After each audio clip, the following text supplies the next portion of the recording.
Now this is what I wanted. So Demon of Mount Ōey was part of the new Daiei Gothic Volume 2 Blu-ray set. It includes 3 films, Ghost of Kasane Swamp, The Haunted Castle, and Demon of Mount Ōey. And overall, I found these to be great transfers of each of these older samurai films, now for the first time on Blu-ray. And it was nice because just a year ago, we got Volume 1, which included Ghosts of Yotsuya, Snow Woman, and Bride of Hades. All great films. And all 6 of these films are ghost stories taking place during feudal Japan. And there's actually a lot of films like it, so it's sort of a genre in itself, and I'm really hoping that we get a Volume 3 next year. But I chose to watch Demon of Mount Ōey first because the title itself really intrigued me. I just picture samurai on this mysterious spooky mountain where just fun-looking demons pop out and attack people. You know, that's all I really ever wanted. And I always love when movies are able to make mythological paintings come to life and just show us what they would look like, no matter how insane. You know, the Yokai Monster series is beloved for this reason, and they really achieve that. You know, you get some weird looking monsters in that one.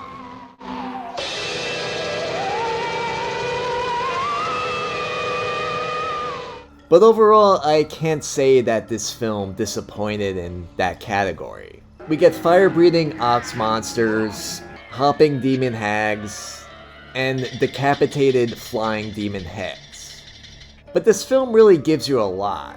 There's of course the fantasy element, you get ghosts, and even a kaiju monster.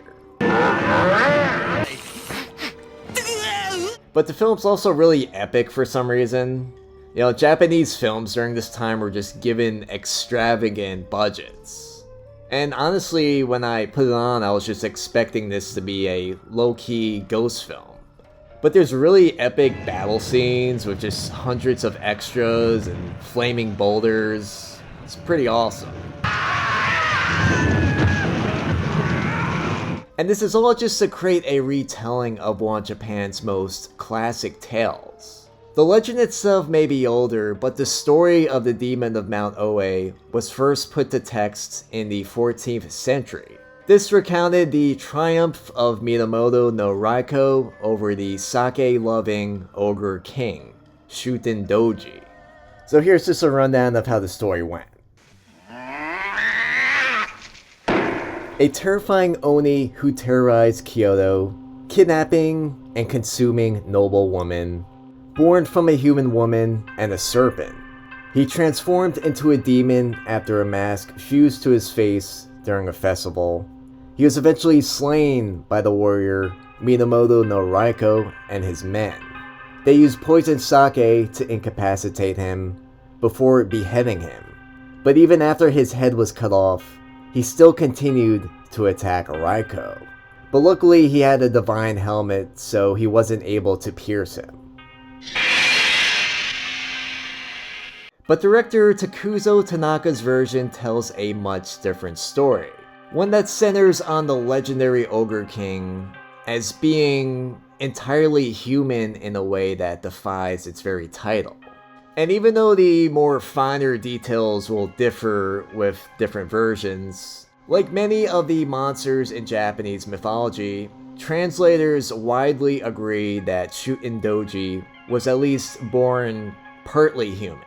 And he may have even been ostracized and just abused as a child. This really adds an extra layer of nuance to the tale. It fleshes out Shuten Dōji, giving him a traumatic past. And you know, we can't help but feel bad for him. And even though Demon of Mount Ōey doesn't explicitly explore Shuten Dōji's backstory, we see in flashbacks of his past depicting him as sort of affectionate. He was a kind husband, subject to the same emotional ups and downs as any of us. In the actual prologue to the film, it begins by referencing a wood painting of how the Demon of Mount Ōey was conquered, recreating the scene in live action. It shows the beast unconscious in a drunken slumber. decapitated by Raiko. And then the movie begins with sort of a fake out by telling you how it really happens. So it's a really clever way how they begin this film. But director Tanaka grants Shuten Dōji a much more dignified ending. Not only does this Shuten Dōji get to keep his head, he's also granted a backstory with a name to replace his dishonorable moniker of Drunken Demon, taking the title of Baizun no Suke in reference to the famed Edo-era swordsman Fujiwara Munigetsu. It's possible that Tanaka's choice to change Shuten Dōji's fate to a much more humanist and peaceful one could be a creative decision born from his own lived experiences. Director Tanaka having witnessed the atrocities of war firsthand, and also living as a prisoner in Sumatra for a year. This was following the end of the Japanese occupation. It could even be argued that Tanaka's vision of a more morally complex Oni reflects Japan's role as both a villain and victim of the war, with the country having inflicted some of history's most heinous war crimes, only to then have innocent civilians brutalized by humanity's most devastating weapon. Much like Japan at the end of their imperial reign of terror, Shuten Dōji's slaying by Raiko represents a defeated mindset, a national sentiment evident in much of post-war Japanese cinema.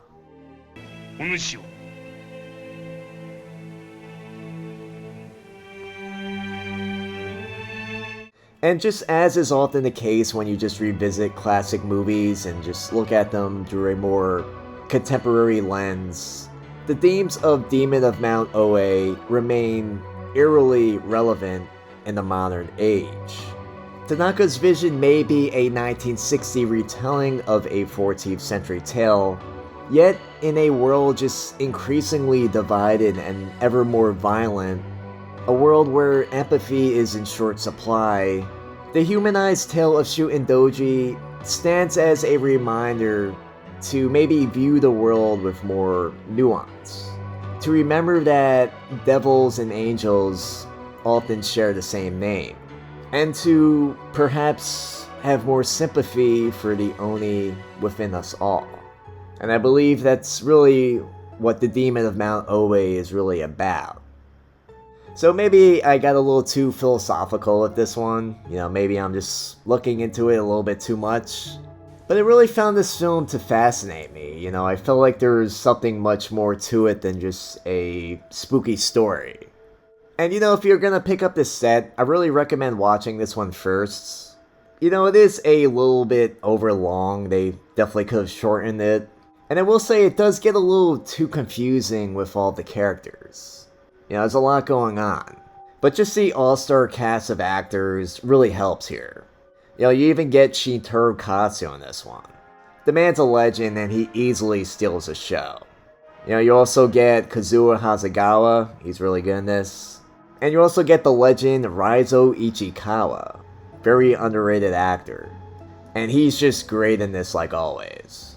I will say that I would have liked a little bit more ghosts and monsters, just because, they were always so much fun to see in these kind of films. But the scenes that we do get, I will say, are worth watching. And just overall, this is definitely a hidden gem. It's sort of a hidden epic gem, and I'm really surprised that the West is just now getting introduced to this one. And again, I just really recommend this entire box set, both versions if you're just interested in samurai with a supernatural twist. And these are also more old school, so if you like that style and you just want something for this time of the year, something spookier, I definitely recommend it. Anyway, have any of you seen this film? Do any of you get any deep meanings out of it? And do you know any other great samurai ghost movies with monsters and demons? Anyway, thanks for watching.